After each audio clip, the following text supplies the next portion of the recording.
Today's episode is brought to you by Fretboard Biology, the comprehensive online guitar course put together by Joe Elliott. Now, Joe is not only a fantastic guitar player, he draws on his years of experience as the ex-head of guitar at the Guitar Institute of Technology and also at the McNally Smith Music College. Here's a few words from Joe about the course. If you're tired of wading through hundreds of random guitar videos and just want to become a better player, Fretboard Biology is your answer. Fretboard Biology is a self-paced, college-level program that'll give you the right instruction, in the right amounts, and in the right order. You'll learn the same information I taught to thousands of other guitar players over 30 years of teaching in top music colleges. If you want to make real progress with your guitar playing, then sign up for a free 7-day trial at fretboardbiology.com. Hi there, you are listening to the Guitar Speak podcast. My name is Matt Wakeling, and this is the show that I produce in Sydney, Australia, where I get to speak to leading guitarists from around the world.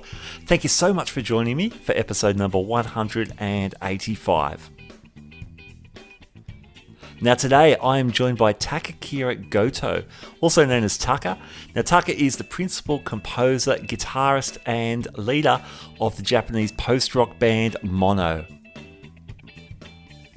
Mono have been gigging and recording.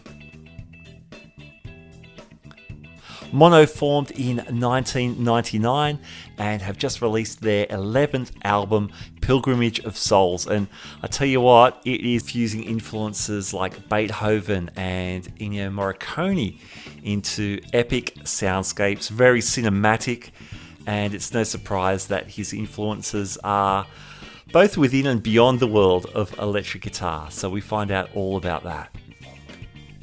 Taka talks about working with the legendary producer Steve Albini, how they went about making a record during a pandemic that involved two continents, and I get the lowdown on Taka's secret weapon in pedal order for total domination of post-rock guitar tone. I was super excited and gave it a run straight after the interview, so stick around for that.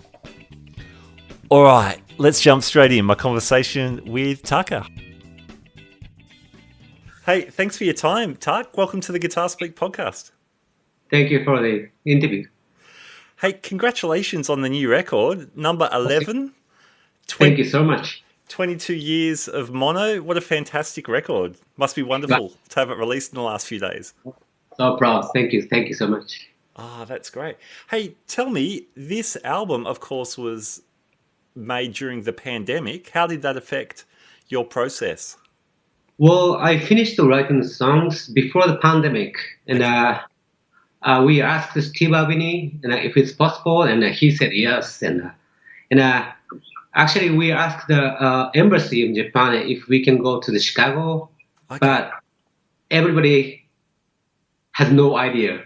and it's a gamble, and eventually it went very well. It's so smoothly, no problem. It's very, That's great. Because when you say Dami, that's your drummer who now lives in the States. He's from America, yeah. It's a pretty difficult time, and because Dami cannot come to Japan, and we did a online discussion, and he recorded his drumming and sent me, and I checked everything, and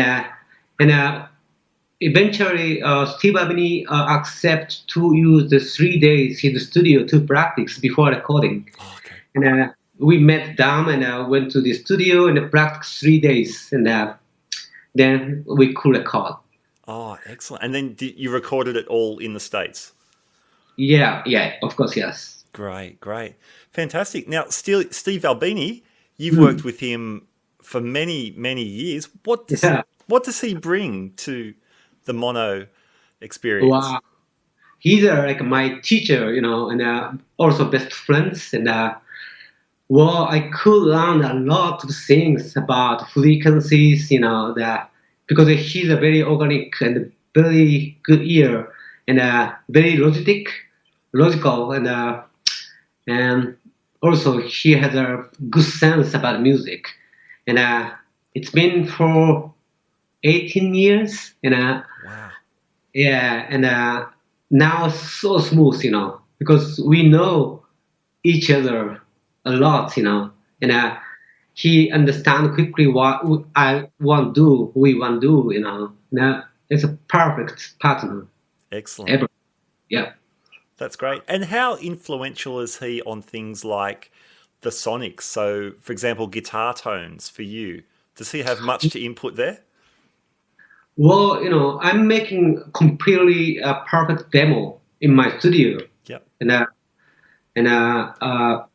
Steve doesn't want say something. Hey, Taka, you should, trebly brighter, darker. He never said about it. He just recorded whatever band wants, and we are always recording exact same as live all together, Okay. Yep. creating the songs all together, and our setup is always same, Okay. So it's easy, same amp, same pedals, same guitars, yeah. So Okay. yeah, it's no headache, I no. I imagine you would need to be in the same room. Once your demos are done, the organicness of everyone working together on these pieces must be very important. Yeah, and we know, the studio has how much the reflection. We know everything about studio. It's super comfortable for us, to controlling everything. Sure. Mm. Now, just to step back a little bit, when you say you're writing these perfect demos, is that the usual composition process that you will Yeah, record and then bring those pieces to the yeah. band? At first, I'm finishing the demo completely and share the members, and if they have a specific good idea, and the members came to my studio and try to record, and we chose the best way. It's a good friends, the family. Yes. Yeah. Well, I guess Never, never arguments. that's nice because Yeah. Dami's been in the band for a few years, but Yoda and Tamaki, they've been in the band since the start. Yep, exactly. But Dam, he has our own studio in America, and he can record.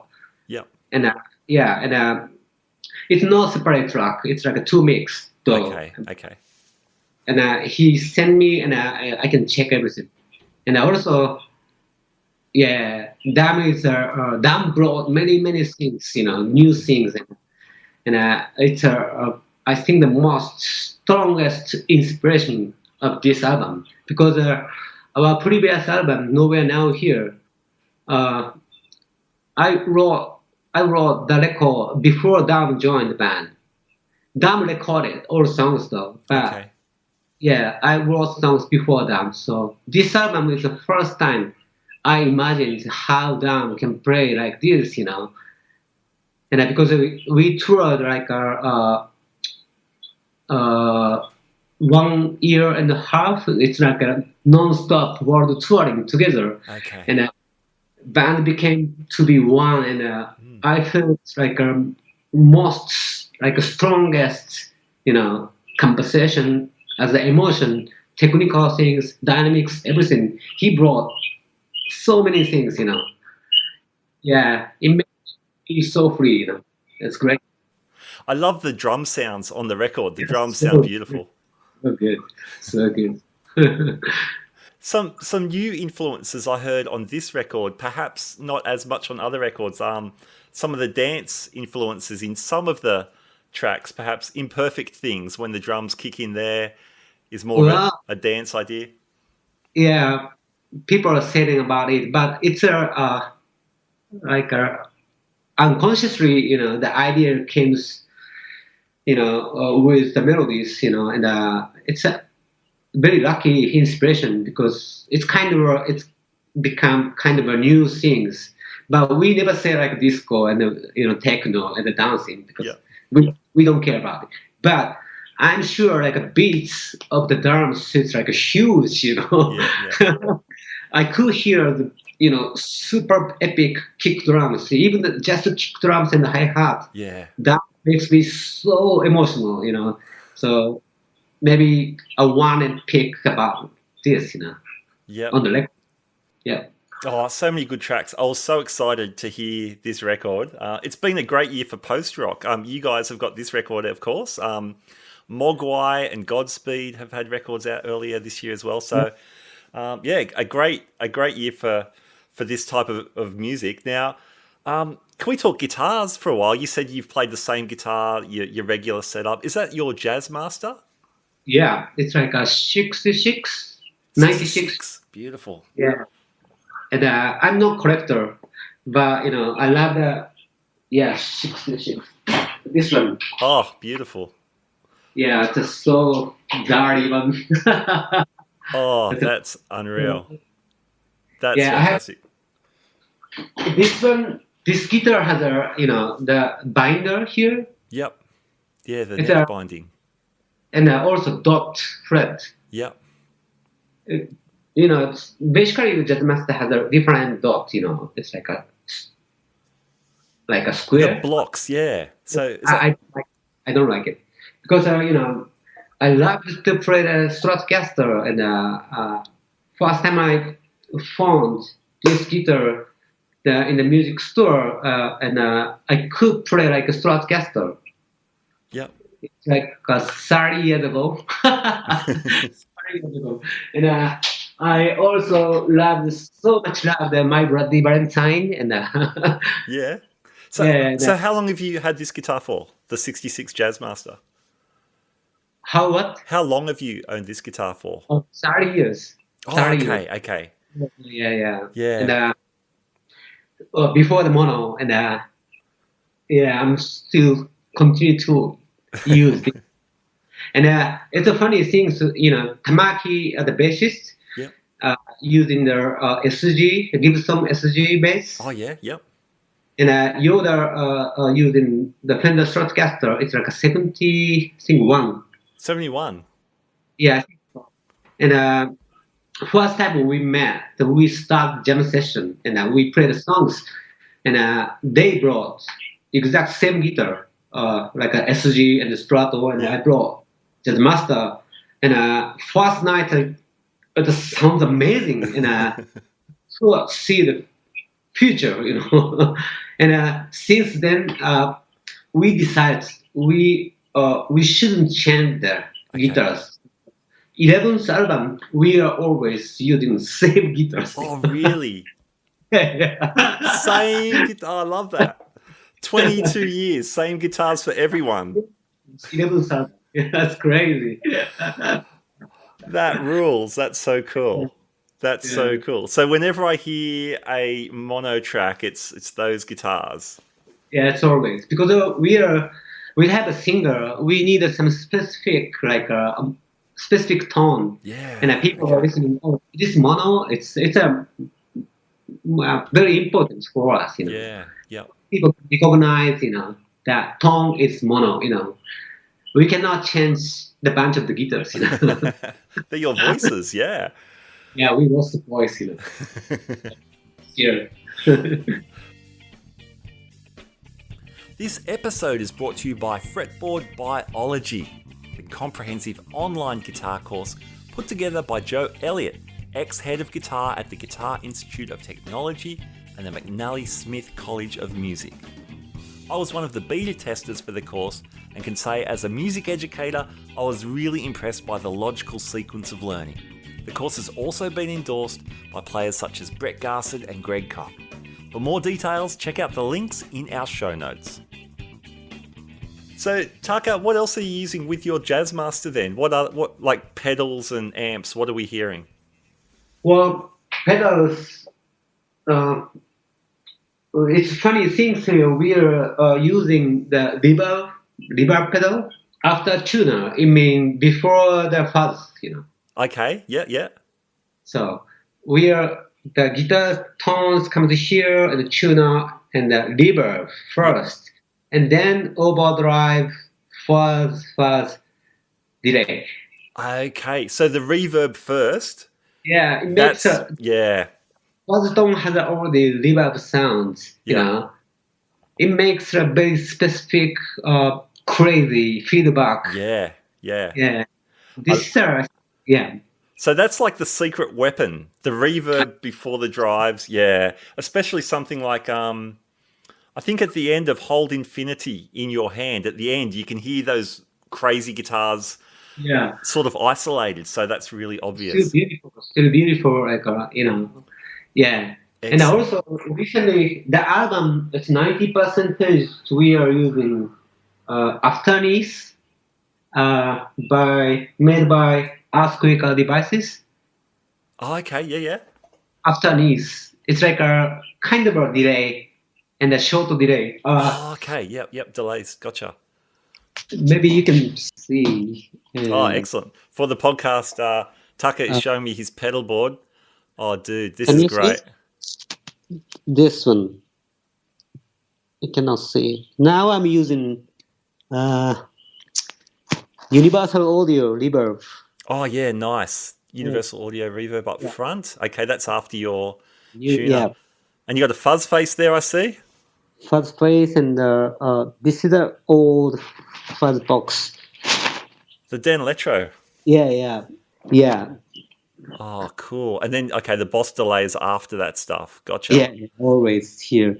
And this one, can you see? Yeah, this one, underneath. yeah, this one we are using 90% of the songs of the Pilgrimage of the Souls. Okay, yep. Yeah, this is a kind of a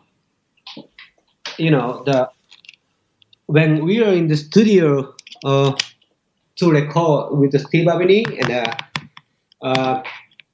Steve doesn't use any digital effects.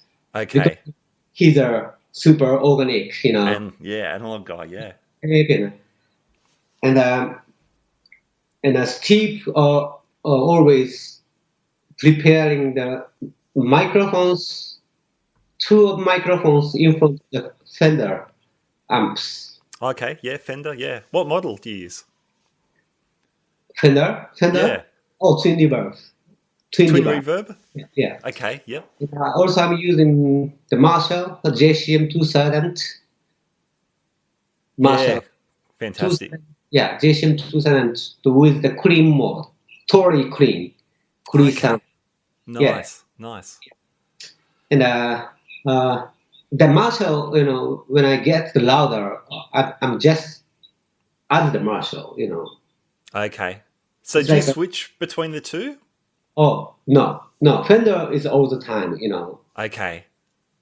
It's like you are here, it's a stage, my Fender here, Yoda's other guitarist, the Fender here. Okay, and yep. On the record, Marshall comes in from the middle. Oh, nice. On the louder. Yeah. Okay. And sometimes on the record and the headphones, starting my guitar, it comes like from the right side, my guitar. Okay, yep. The introduction, and sometimes I want to have some echoes, Yep. Echoes.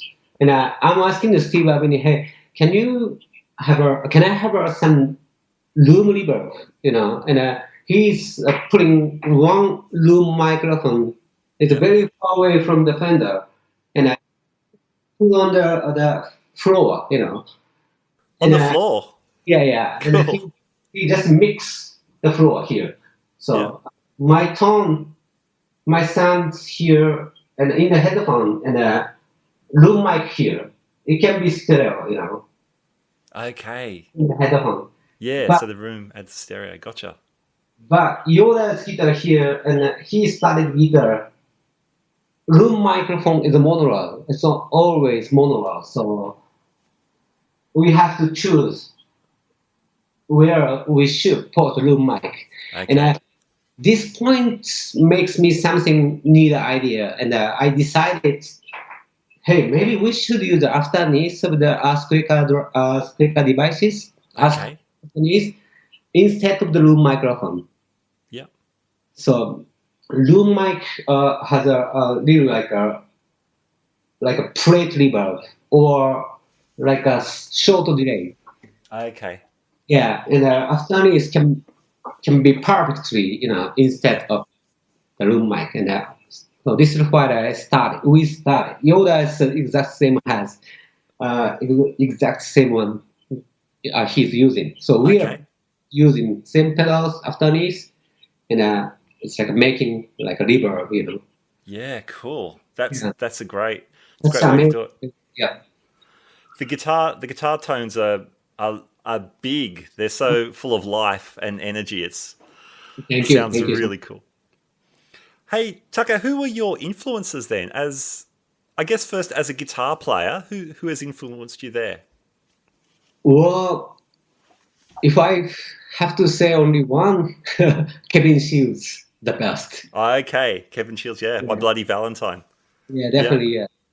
And and yeah, as guitarist, Kevin Shields, yes, and uh, I love the Niels Frams. You know the Niels Frams. He's a pianist. oh, Niels Niels Frams. Frams, yes, Yeah, yes, he's using like a cotton, felt. It's like he's a modified the piano tone. You okay, know, and he's putting the felt on the attack of the piano, and makes like a so dreamy sound. With the okay, piano. And I'm always want to make like that sounds with the guitars. okay. The piano sounds, and sometimes I'm using the tone, Yep, tone of the jazz master, which has this one. yep, yeah, the master tone, yeah, This one totally cuts the tone in a like a yep, dark, with the reverb. It makes like a so dreamy like piano sound. yeah. You know. That's cool. How about Yeah. So I love how you're bringing in non-guitar players to influence the way you play guitar. That's really interesting. It's of course we love so much Jimi Hendrix. Yeah, The yeah, Jimmy Page. Yeah, they are so great, but we still want to find the own way, yeah, own style, which no one do, yeah, you know. Yeah, there are a bunch of the guitar heroes, but I don't focus the guitars a lot. But I hmm, have imagined like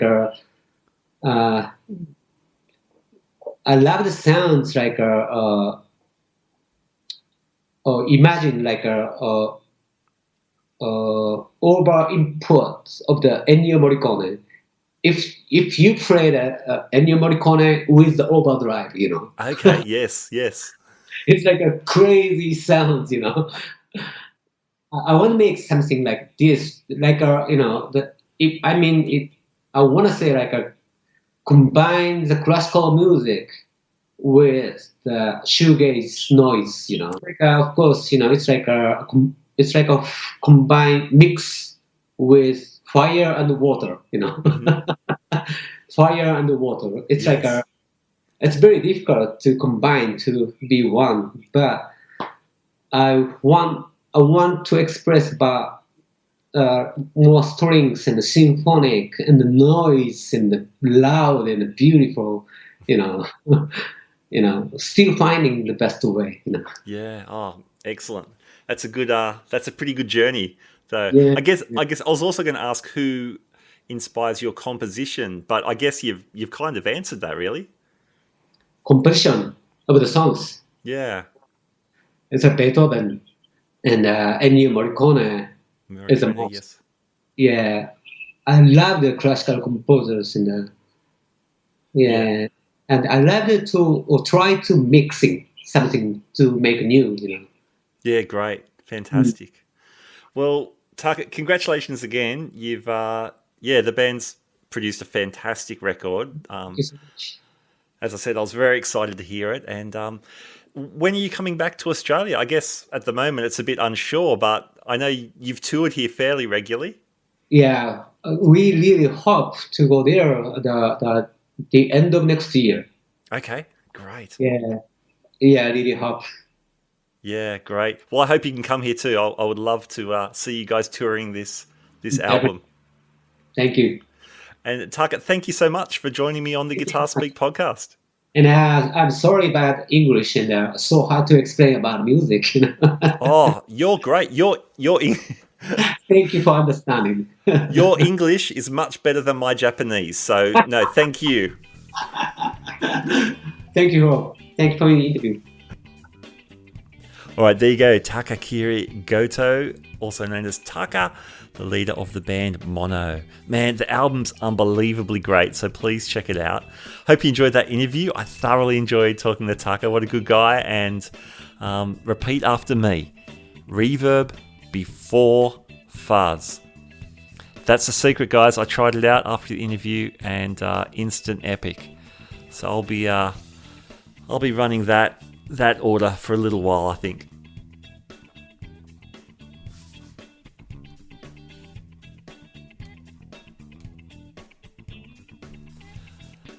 My thanks to Fretboard Biology for bringing this episode. My thanks to our sponsors, Fretboard Biology. Please check out the links in the show notes. And also check out our midweek show, Iconic Albums, where I'm joined by my friends Rob and Gabor. And we talk about some of the most influential guitar records in our collections. This week coming up, we're checking out some early Van Halen. It's going to be a great episode. Best thing to do is subscribe to the Guitar Speak podcast on Apple Podcasts, Google Podcasts, Spotify. Wherever you pod, you're able to subscribe. All right, time to wrap it up. My name's Matt Wakeling. You've been listening to the Guitar Speak podcast. And in the wise words of the German shredder Michael Schenker, keep rocking, keep on rocking. Keep on rocking indeed. I'll catch you next time. Bye now.